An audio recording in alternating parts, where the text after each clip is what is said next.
वापसी पर लौटते हुए शाम होने पर दोनों एक नगर में ठहरे। उन्होंने नगर के बाहर एक मनोरम स्थान में अपना डेरा जमाया। रोज के मुताबिक पटेल ने पैसे देकर अपने तथा घोड़ों के भोजन का प्रबंध करने के लिए बुलाकी को शहर भेज दिया। वहां से जब सारा सामान खरीदकर बुलाकी लौटा तो एक नई घटना देखकर आया। रात को जब दोनों खाना खाकर निवृत्त हो गए तो पटेल ने ही पूछा, बुलाकी, लगता है आज तूने इस शहर में कोई नया दृश्य नहीं देखा, इसलिए चुप बैठा है। बुलाकी ने कहा, नहीं पटेल जी, दृश्य तो मैंने देखा है और आपने वादे के अनुसार मेरी उस शंका का निवारण भी करना है। चुप तो मैं इसलिए था क्योंकि अभी भी मेरे मानस पटल पर पवित्र काशी नगरी के दृश्य ही घूम रहे थे। पटेल जी बोले, काशी नगरी तो अब पीछे छूट गई, अब वर्तमान में लौट आओ और मुझे बताओ कि आज तुमने क्या देखा। बुलाकी ने बताना शुरू कर दिया। पटेल जी, आज जब मैं बाजार से सामान खरीदकर वापस लौट रहा था तो मैंने एक चौराहे पर एक स्त्री को जंजीरों से बांधे हुए देखा। जो भी राहगीर उधर से गुजरता उस स्त्री के सिर में 5 जूते लगाता, तभी वे आगे बढ़ पाता। मेरे लिए यह एक कुतूहल की बात है, कृपया इसका रहस्य मुझे बताइए। पटेल ने कहा, तो सुन बुलाकी राम, इस घटना के पीछे एक कहानी है जो इस प्रकार है। इस नगर के राजा का नाम चंद्रदत्त है। उसकी 3 रानियां थीं, माला, रूपा और पद्मा। माला सबसे बड़ी थी, अतः उसे पट रानी का पद प्राप्त था। राजा की कोई संतान नहीं थी, वह संतान प्राप्ति के लिए बहुत उत्सुक था। दोनों छोटी रानियों से उसने विवाह भी इसी कारण ही किया था, जिससे कि वे अपनी कोख से किसी संतान को जन्म दे सके। पर अफसोस कि बड़ी रानी की तरह दोनों छोटी रानियों को भी कोई संतान न हो सकी। राजा ने अनेक वैद्य, हकीम और मंत्र तंत्र करने वाले पीर और फकीरों को तीनों रानियों को दिखाया। अंततः उसकी इच्छा पूर्ण हुई। बड़ी रानी को गर्भ ठहर गया। जब बड़ी रानी माला गर्भवती हो गई तो दोनों छोटी रानियों को उससे जलन हो गई।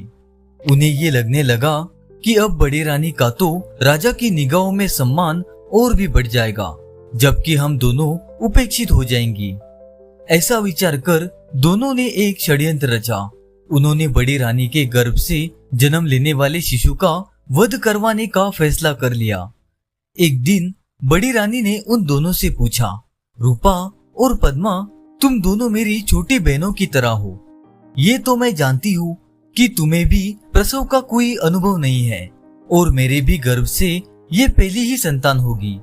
फिर भी मैं ये जानना चाहती हूँ कि प्रसव के समय मैं क्या करूँ कि मेरी कोख से जन्म लेने वाला मेरा शिशु खूब स्वस्थ और सुंदर हो।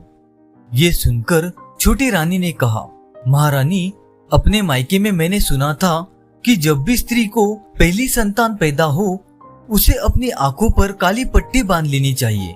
ऐसा करने से माना जाता है कि माँ या संतान पैदा करने में सहायता देने वाली दाई की नजर बच्चे को नहीं लगती, क्योंकि ये भी कहा जाता है कि कभी कभी अपनी जन्मदात्री माँ की नजर भी उसकी संतान को लग जाती है। अतः आप जब अपने बच्चे को जन्म दे तो उस समय अपनी आंखों पर काली पट्टी बांध ले। बड़ी रानी ने सोचा कि इतने दिन अपने शिशु को मैंने गर्भ में धारण किया है, पैदा होते ही यदि उसे मेरी नजर लग गई तो ये तो बहुत बुरी बात होगी। अतः उसने प्रसव के समय अपनी आंखों पर पट्टी बंधवाने का फैसला कर लिया। उसने दोनों छोटी रानियों को भी बता दिया कि जैसे ही मुझे प्रसव वेदना शुरू होगी उसी दिन मैं अपनी आंखों पर पट्टी बंधवा लूंगी। बड़ी रानी के ऐसे विचार जानकर दोनों रानियों ने दाई को धन देकर उसे खरीद लिया। उन्होंने दाई से कहा, महल या महल से बाहर किसी ऐसी स्त्री की खोज करो जिसको रानी के समय ही बच्चा पैदा हो। 1-2 घंटा आगे पीछे हो तो भी चलेगा, हम तब तक स्थिति को संभाले रहेंगे। फिर जैसे ही उस स्त्री को बच्चा हो तुम वह बच्चा रानी के बच्चे से बदल देना। इसके लिए जो पुरस्कार तुम्हें हमसे अब तक मिला है उससे भी बड़ा पुरस्कार मिलेगा। और धन मिलने की लालच में दाई ऐसा करने को तैयार हो गई। संयोगवश उस स्त्री को उसी समय एक मरा हुआ बच्चा पैदा हुआ। जब रानी ने पहले शिशु को जन्म दिया तब उस दाई ने उस स्त्री का मरा हुआ बच्चा लाकर रानी के पास रख दिया और उसका जीवित बच्चा वहां से उठा ले आई। फिर उसने प्रचारित किया कि रानी की कोख से एक मरा हुआ बच्चा जन्मा है। रानी की आंखों पर पट्टी बंधी थी, अतः वे दाई की इस साजिश को देख नहीं पाई। राजा को जब पता चला कि रानी ने एक मृत बालक को जन्म दिया है तो उसे बेहद दुख पहुंचा, किंतु अब हो भी क्या सकता था। उसने अपने प्रारब्ध का दोष मानकर सब्र कर लिया। उधर वे दाई छोटी रानियों के पास पहुंची और कहा, रानी जी, महारानी का बालक मेरे पास सुरक्षित है, बताओ उसका क्या करूं। रानियों ने कहा, करना क्या है, उस सपोले को मारकर जंगल में फेंकाओ, बाद में आकर पुरस्कार हमसे ले जाना। दाई जब घर आई तो उसने शिशु को नजर भरकर देख लिया। बच्चा टुकुर टुकुर बड़े भोलेपन से उसकी ओर देख रहा था। दाई का हृदय पिघल उठा, उसे बच्चे पर दया आ गई। उसने बच्चे की हत्या न करके उसे पुत्रवत पालने का निश्चय कर लिया। तब से वह बच्चा दाई के घर में ही परवरिश पाने लगा। दाई ने उसका नाम श्याम सिंह रख लिया और एक तावीज उसके पैदा होने का दिन और पिता का नाम लिखकर उस बच्चे के गले में तावीज डाल दिया। दाई को एक बच्ची भी थी जिसका नाम था मीना। दोनों बालक दाई की छत्रछाया में बड़े होने लगे। जब श्याम की आयु 15 वर्ष की हो गई तो एक दिन अचानक उस दाई की मृत्यु हो गई। श्याम और मीना अकेले रह गए क्योंकि केवल वे दाई ही थी जो उनका पालन पोषण करती थी।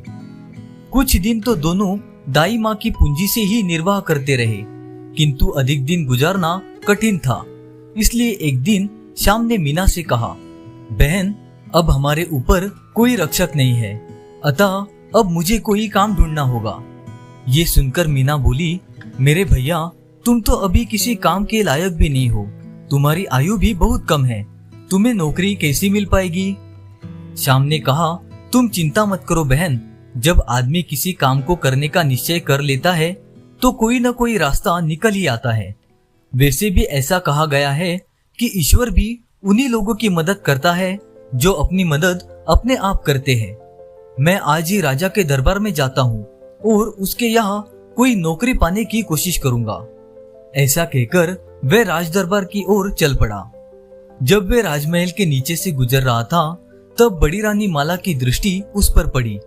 वह उस समय महल की छत पर बैठी नीचे से गुजरते हुए लोगों को देख रही थी। श्याम को देखकर न जाने कैसे उसके मन में उसके प्रति ममता पैदा हो गई। उसे ऐसा लगने लगा जैसे वह लड़का उसका अपना बेटा ही हो। उधर श्याम की दृष्टि भी ऊपर उठी और जैसे ही उसकी निगाहें रानी से मिली तो उसके मन में भी रानी के प्रति आदर के भाव पैदा हो गए। खैर, वह राज दरबार में पहुंचा और अपने घर के हालात बताकर और राजा को यह समझाकर कि उसकी माता भी राजा के महल में दाई की काम कर चुकी थी, जब राजा से किसी नौकरी का आग्रह किया तब राजा ने उसे अपने यहाँ पहरेदार के रूप में नियुक्त कर लिया। इस प्रकार श्याम राजा का व्यक्तिगत सेवक बनकर राजा के महल में प्रवेश पा गया। श्याम ने शीघ्र ही अपनी सेवाओं से राजा का मन मोह लिया। राजा उसे चाहने लगा। अब वह जहाँ भी जाता सेवक के रूप में श्याम को जरूर ले जाता। इस तरह धीरे धीरे करके 5 वर्ष व्यतीत हो गए। श्याम 20 वर्ष का एक गबरू जवान बन गया। एक बार राजा उसे अपने साथ लेकर वन में शिकार खेलने गया। वहां जंगल में एक शेर को देखकर राजा ने अपना घोड़ा उसी दिशा में दौड़ा लिया। निकट पहुंचकर राजा ने अपना भाला शेर पर चलाया, किंतु भाला उसके शरीर के बालों को छूता हुआ निकल गया। ये देखकर शेर ने पलटकर वार कर दिया, लेकिन इससे पहले कि शेर राजा पर झपट्टा मारे, श्याम उसके सामने दीवार बनकर अड़ गया। श्याम ने तलवार शेर की छाती से अड़ा दी। तब शेर ने राजा का ध्यान तो छोड़ा और श्याम पर टूट पड़ा। दोनों में जोर से लड़ाई होने लगी। कभी श्याम शेर को तलवार से ठेलकर पीछे हटा देता तो कभी शेर दहाड़कर उसे अपने पंजों से फाड़ डालने की कोशिश करता। काफी देर तक उन दोनों के बीच मौत की यह आंख मिचौली होती रही। इस बीच श्याम के गले में पड़ा तावीज टूटकर नीचे गिर गया। राजा ने जब शेर को भारी पड़ता देखा तो वह भी घोड़े से कूदकर शेर से भिड़ गया। दो तलवारों की मार शेर झेल न सका। वह घायल होकर भूमि पर गिरकर तड़पने लगा। थोड़ी ही देर में उसका तड़पना भी बंद हो गया और वह मृत्यु को प्राप्त हो गया। इसी बीच श्याम के गले से नीचे गिरा वह ताबीज राजा की निगाहों में आ गया। उसने नीचे झुककर उस ताबीज को उठाया और उसे अपनी जेब में रख लिया। दोनों जब शेर का आखेट करने के बाद राजमहल लौटे तो राजा ने श्याम का बड़ा सम्मान किया। उसने उसकी पदोन्नति कर दी और कई और भी बहुत सी सुविधाएं उसे दे दी। रात को जब राजा ने अपनी राजसी पोशाक उतारी तो वह ताबीज उसकी जेब से निकलकर नीचे जा गिरा। राजा ने ताबीज उठाया और ताबीज को देखा। फिर उसने जब ताबीज खोला तो उसमें से एक कागज का पुर्जा निकला जिसमें श्याम के बारे में सब कुछ लिखा हुआ था। राजा को यह जानकर बेहद खुशी हुई कि श्याम उसी का बेटा है। ताबीज में मिले कागज पर लिखी तहरीर को पढ़कर राजा को सारा भेद मालूम पड़ गया। उसने बड़ी रानी माला को जब ये बात बताई तो उसकी खुशी का भी ठिकाना नहीं रहा। उसने श्याम को अपनी छाती से लगा लिया और बार बार उसकी भलाइयां लेने लगी। ताबीज में मिली तहरीर पढ़कर राजा को दोनों छोटी रानियों पर बेहद गुस्सा आया। उसने उसी समय दोनों को दंड देने का निश्चय कर लिया। उधर जब दोनों रानियों को यह मालूम हुआ कि उनकी योजना का भांडाफोड़ हो गया है और राजा अब उन्हें क्षमा नहीं करेगा तो वे दोनों बेहद घबराई। इसी घबराहट में रानी पद्मा ने तो विष खाकर आत्महत्या कर ली, लेकिन रूपा आत्महत्या करने का साहस जुटा न पाई। राजा ने उसे जीवित गिरफ्तार कर लिया और सजा के रूप में उसके हाथ पांव बांधकर उसे चबूतरे पर बिठा दिया। फिर उसने आज्ञा प्रसारित करवा दी कि राज्य का जो भी व्यक्ति उस चबूतरे के पास से गुजरे वे रानी रूपा के सिर पर 5 जूते मारे। कहानी का समापन कर पटेल ने कहा, सो हे बुलाखिनाई, आज तुम जो अनोखी घटना देखकर आए हो वे यही घटना थी। रूपा रानी को उसके किए का दंड दिया जा रहा था। उम्मीद है ये सब जानकर तुम्हारी शंका का समाधान हो गया होगा। ये कहकर पटेल जी खामोश हो गए। बुलाकी को भी अपने प्रश्न का उत्तर मिल चुका था, अतः वे दोनों सोने की तैयारी करने लगे और कुछ ही देर में खर्राटे गूंजने लगे। तो दोस्तों, कैसी लगी आज की कहानी कमेंट में जरूर बताइए और इसी तरह अच्छी मजेदार कहानियां सुनने के लिए हमारा चैनल सब्सक्राइब कीजिए और साथ ही वीडियो को लाइक करना ना भूलें। धन्यवाद।